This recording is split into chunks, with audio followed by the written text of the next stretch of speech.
Attam jirtu daawwattoota keenya kabaja ayyaana hundeeffama waldaa duukaa bootaa waggaa 10ffaa irratti qophii qopheessineen taateewwan saganticha irratti raawwatan ilaalchisee kutaa tokkoffaasaa isin biraan gahuun keenya ni yaadatama.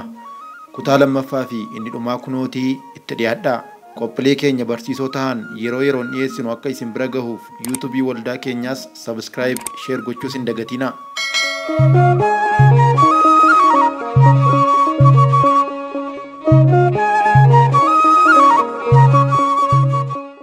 Kabaja ayyaana hundeeffama waldaa duukaa bootaa waggaa 10ffaa kana waan baay'eetu adda taasisa.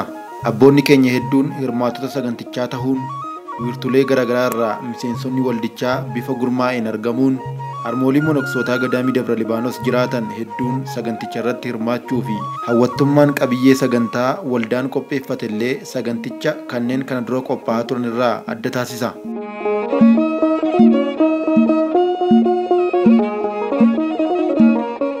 Taateen tokko garuu qalbii kiristaanotaa haalaan booji'eera. Innis taatee daaqon olaanaa fi xumaa raawwate yoo ta'u, yuunivarsiitii Mattuu irraa qabxii olaanaa galmeessisuun warqee badhaafame deebisee waldaa isaa badhaaseera. Galanni Waaqayyoof haa ta'u.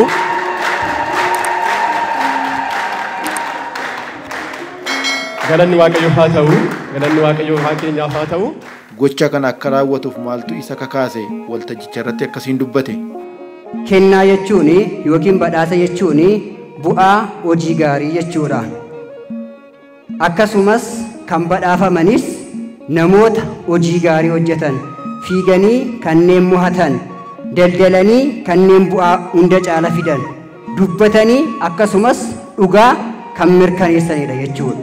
Isaan kun immoo eenyudha yoo jenne tokkoffaa irratti abbootii keenya Phaaphaasota. Isaan keessaa eebbifamoo Abbaa Saawuroos, eebbifamoo Abbaa Ewustaatiyoos, eebbifamoo Abbaa Zeenaa Maarqoos, eebbifamoo Doktor Abuna Mikaa'el gooticha Ilubbaa Booritti seenaa guddaa raawwachaa jiran, akkasumas abbootiiwwan biroo bu'aa gaarii hojjetan, akkasumas immoo har'aa mana kana keessa miidhagnee bareenyee akka teenyuuf humna kan nuuf ta'an, sodaa kan nuuf keessaa balleessan hojii gaggeessaa itti aanaa mana lubummaa waliigalaa kan ta'an Liqaa'ilaaf Lubaa Balaayi Mokonnin, Doktor Naahimii firiin har'a nuti as keessa teenye ija keenyaan akkasitti agarru sun sammuu isaanii keessatti kalaqamee erga kalaqamee booda immoo har'a ijaan argaa kan jiru mo'attoonni badhaafamtoonni kanneen akka sanaati malee badhaafamtoonni kan akka keenyaa miti.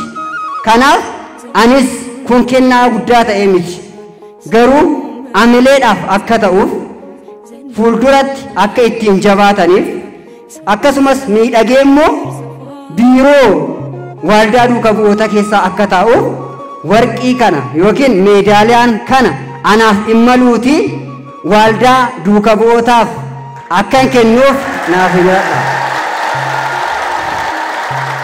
Kanas kan na harkaa fudhatan akkuma jalqaba jedhe seenaa boonsaa kan hojjetan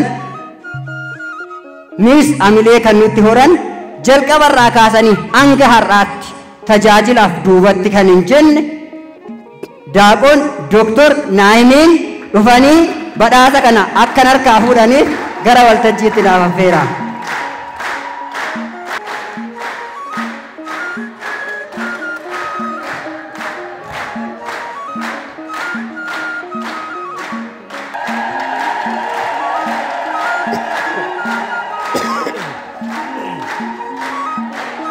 Galanni Waaqayyoof haa ta'u.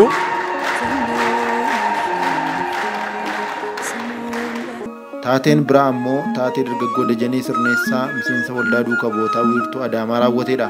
Innis suuraa eebbifamoo abbaa keenya Abuna Saawuroos harkaan kaasee fi suuraa biroo abbaa keenyaa fi waldaa isaaf laateera.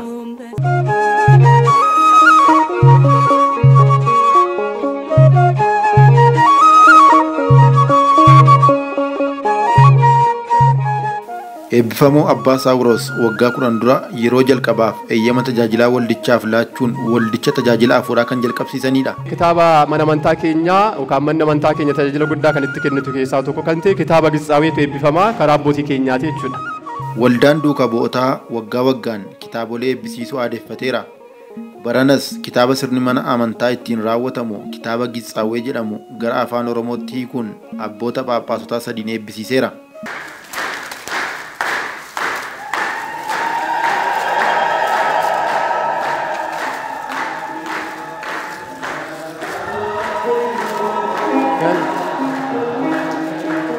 Galata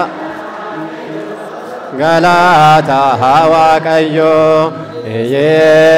Kahayon Nugae Kahayon Galata Waaqayyo. Waltajjii kanarratti hundeessitoota waldichaafis waraqaan ragaa kennameera. Jalqabarratti Daanyaachoo Shibbiruu, Diyaaqoon Dooktar Naahimii Fayisaa harka. Diyaaqoon Dooktar Naahimii Fayisaa. መሰረት አብዲሳ መሰረት አብዲሳ እመቤት ንጉሳ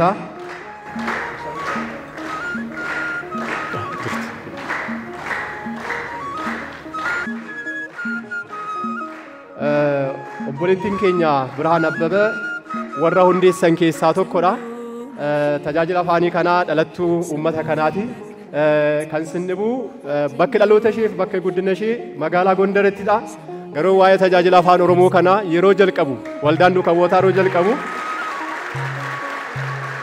irra deebi'aa galateeffadhaa maqaa Waaqayyoon ulfaataa haa ta'u እናመሰግናለን እህታችንን achuma teessee quuqamni amantaa quuqamni uummata isheetii waan itti dhaga'ameef waldaa kana faana ta'ee tajaajiluun qaba jettee beekumsaan qarshiidhaan tajaajilaa turte.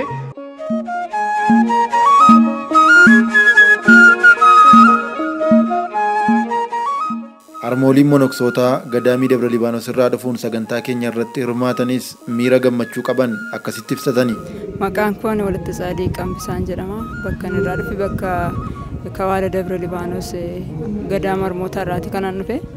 Egaan akkuma amma ilaalaa turre wantoota baay'eedha kan tattaaffii guddaa kan godhamaa jiru baay'ee kan namatti toluu fi uummatas kan kakaasu nurra darbeellee namoota biraa fakkeenyummaa guddaallee kan ta'u. Sochii waldaan kun matsaafota garaa garaatiin faarfannaa afaan Oromootiin barnoota afaan Oromoo kanaatiin uummannis afaan isaa dhaga'uu danda'eera waan ta'eef gara amantaa isaatiitti deebi'uudhaaf illee carraaqa qabaa. Mana qulqullummaa kanarraa fagaatee turellee barnoota sana mi'eeffatee itti deddeebi'ellee mana qulqullummaatti deddeebi'ee akka inni baratu abdiin irraa qaba. Waldaan kun kan isaanitti dadhabanii jiran itti barnootatti geggeessaa jiran kanarraan kana nu hubadhu jechuudha.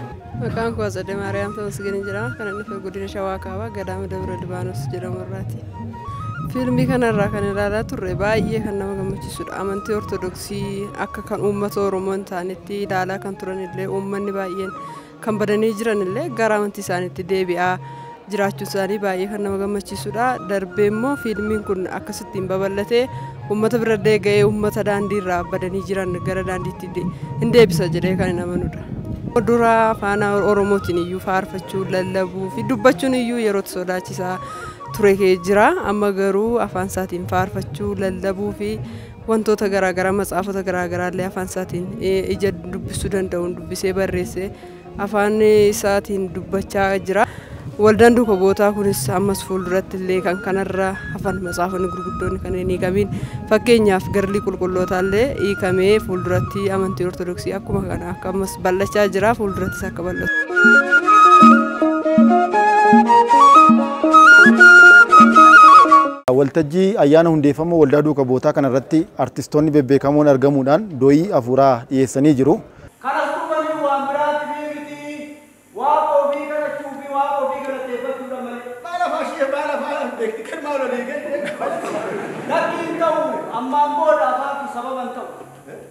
Namni barataa misooma irratti jireenya waan hunduma irratti hojjechaa jiru. Eeyyee anis erga waldaa duukaa bu'ootatti dabalamee waan baay'een argadhe wangeelan baradhe afaan beekuutiin kan hin danda'uutiin sirriitti wangeelan baradhe amma.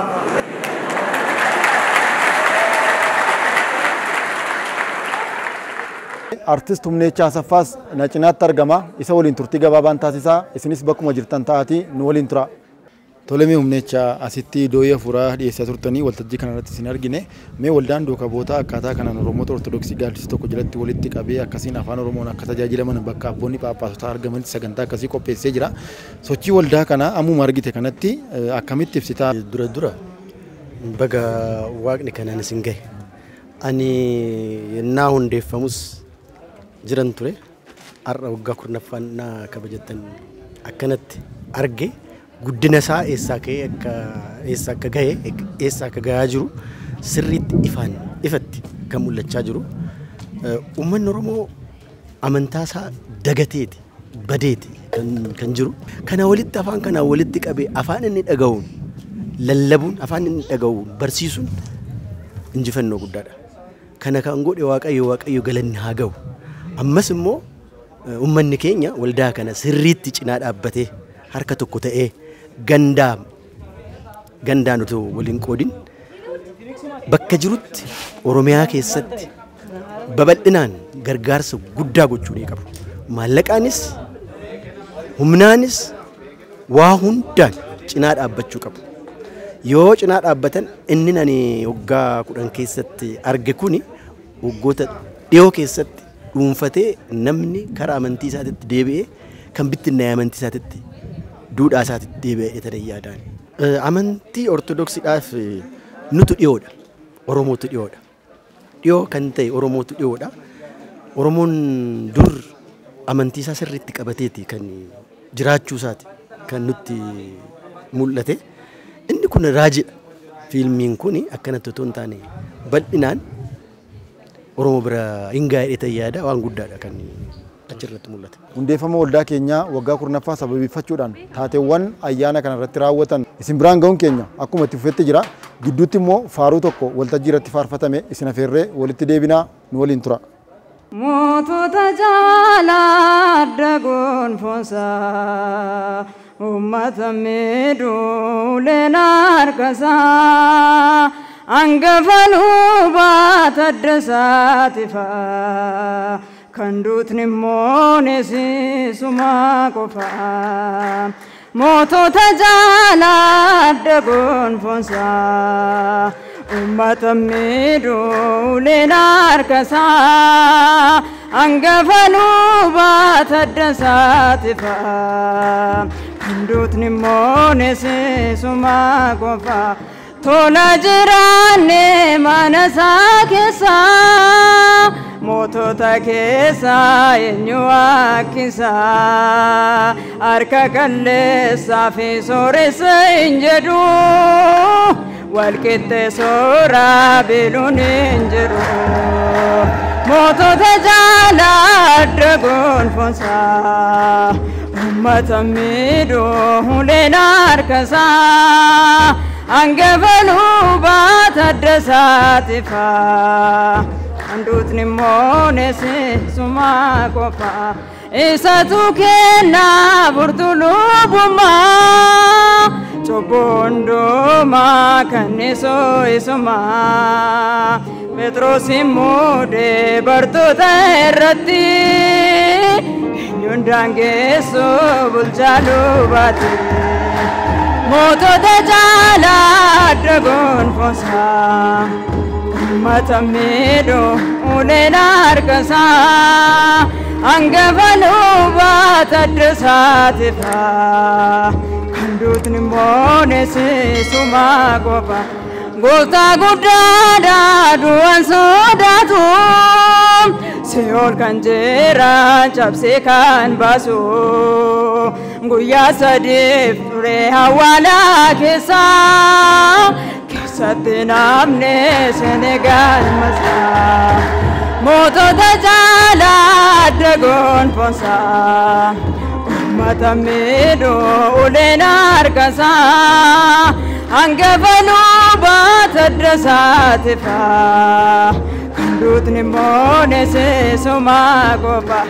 Galma isaa seenee mirga akka ta'een luboota saamee of duraa kaa'ee galataan oolu hojjettoonni isaa sabbitaamoon hin gammachiisa mootota jaalaa dhagoonfonsaa ummata miidhu oleen harkasaa hangefeluu baata dasaatifaa kan duutni goone siisumaa qofaa mootota jaalaa dhagoonfonsaa ummata miidhu oleen harkasaa hangefeluu baata dasaatifaa kan duutni goone siisumaa qofaa.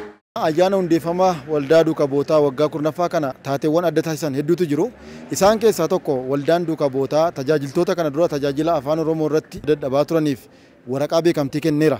መጋቢ አዲስ ቀሲስ ለማ በየነ ሊቀ መዘምራን ዲያቆን ገመቺስ ቡልቲ ሊቀ መዘምራን ዲያቆን ገመቺስ ቡልቲ ዲያቆን ዘማሪ ናሮሚ ዘውዴ ጅሮ ጀልቀባፍ ቅዳሴ አፋን ኦሮሞት ይቁዳን ሆጂ ጉዳ ከነጀተ ቦሌሰ ኬኛ ዲያቆን ዳንኤል ካባ ባክረቱ ጎሃን ቀሲስ ምትኩ ተኮላ ከሱማ ተጃጅላ አፋን ኦሮሞረት አርሳ ጉዳ ከንከፈለን ተጃጅላ ጉዳ ከና ከንጅረኒ ሊቀ መዘምራን ወልደ ሰንበት በቀለ መጋቢ ስብሐት ቀሲስ አብይ ዘለቀ ሊቀ መዘምራን ቀሲስ ሶሪ ጉደቶ ዲያቆን ዘማሪ መምህር ደሳለኝ ጅራታ ፋርፈቱ አፋን ኦሮሞቲን ተጃጅለኪነ ኬሳ ወረዱራቲ ከዋማ ጅሩ ፋርፈቱ ምትኬ ፈለቀ tajaajiltoota beekamtiin kun kennameef keessaa obboleessi keenya faarfataa Dassaaleny Jiraataa na cinatti argama. Isa waliin turtii gabaabaa goonaa waldaan duukaa bootaa immoo isin yaadatee tajaajila kanaaf dadhabdanii ture kana isinii kennu waraqaa beekamtii kana isinii kennu isaatti gammachuu akkamitti argama? Egaa dhugaasaa dubbachuu fi waan baay'ee hojjenneerra jechuurra waan baay'ee nu hafa jechuutu gaarii ta'a. Haa ta'u immoo waanuma hojjettaniif immoo galatoomaa jedhamee waraqaan akkasii yeroo namaa kennamu garaatu nama booraa keessa namaatu gammada. Iddoo kaleessa irraa kaan irraa fi arra geenye baay'ee gargar fagoodha. Kaleessa yeroo kaane muraasa yerootti waltajjii irratti illee dhiibamtu hin jira. Yerootti waltajjii dhorkatamtu illee hin jira. Sana hunda dabarsinee immoo Waaqayyo guyyaa har'aa guyyaa guddaa kana bane galatooma ammoo jedhanii waraqaa akkasii yeroo namaa kennan keessi namaa ammoo garaa namatti baay'ee nama gammachiisa namatti tola. Kanaaf galanni Waaqayyoof haa ta'u kuni amma dadhabbii kootii an akkas dadhabeera akkas godheera jechuun danda'u garuu immoo Waaqayyoo guyyaa kanaan na ga'e hojii magaarii kana keessa na turse ammas amma du'a kootiitti hojii gaarii kana keessatti akka na qusatuun Waaqayyoon galatee kadhadha Waaqayyoon. Tolemee har'a dhaabattee yeroo kaleessa ilaaltu miira akkamitti dhaga'ama? Dhugaasaa dubbachuufi yeroo kaleessaa sana dukkana ture rakkoo gurguddaa sirra ga'a. Guyyaa tokko inni irraanfadhu asoosaa dhaqneetu 2003 waltajjii ituudhuma seeraan geggeessinu gatii afaan Oromoo ta'eef qofa sanbata tokko ganama waltajjii dhaqee guyyaa waltajjii bane hamma dhumaatti na teessisan. Uummatni asoosaa baay'ee afaan Oromoo waan dhaga'uuf dhumarratti gaafa isaan kadhannaadhaaf kaa'edhan inni afaan Oromoo sun maaf ta'a maaf hin faarfatu jedhan. Na faarfatu kadhannaa booddee jennaan kadhannaa booddee faarfannaan hin jiru ammuma kennaa fedhan uummatti. Yeroo san ka'ee simeetii guddaa waan baay'ee natti dhaga'ame faarfannaa afaan naannoo Gumuzii Bartaa Guraagiffaa afaan Oromoo Amaariffaa fi Gi'iziin faarfadhe. Rakkoon afaanii hin qabnu jaalala uummannu jedhaman bu'e waltajjii sanarra galee garuu nan bu'e. Maaliif yeroo tokko waltajjii illee akka kanatti dhorkatamta si rakkisa baay'ee. Amma garuu Waaqayyo na galatu tajaajiltoonni baay'ee faarfattoonni baay'ee uummata amma kana walitti qabame yeroo amma kana galatoorra geessu iddoo guddaa salphaatti lakkaa'uun gaarii miti. Godaa fagoodhaa kaanee arras ga'uun guddaadha. Ammas immoo garuu waan baay'ee nu hafata. Guddaadha innee isa kana jechuu caalaa inni hafu baay'ee. Maaliif hin tajaajilamne ammayyuu. Yeroo keenya guutuu fudhannee humna keenya guutuu fudhannee yoo tajaajilleen ala hin tajaajilamne ganaa nu hafaa isa hidhu irratti hojjechuudha. Garummaan waaqayyo waan kadhadhu amma gaafa duunu tajaajila waaqayyoon faarfachaa mana isaa keessa dhaabbachaa umurii keenya saafe mana isaa keessatti akka tajaajilamnu waaqayyoon kadhadhaa isinis waaqayyoon nu kadhadhaa. Egaan daawwattoota keenya qophiin hundeeffama waldaa duukaa bootaa waggaa 10ffaa sababeeffachuun qopheeffannee kan amma yoonaa hordoftan ture. Sagantaan keenya asuma irratti xumurama. Sagantaa waldaa duukaa bootaa birootiin walitti deebinaa nagaa waaqayyoon nu turaa.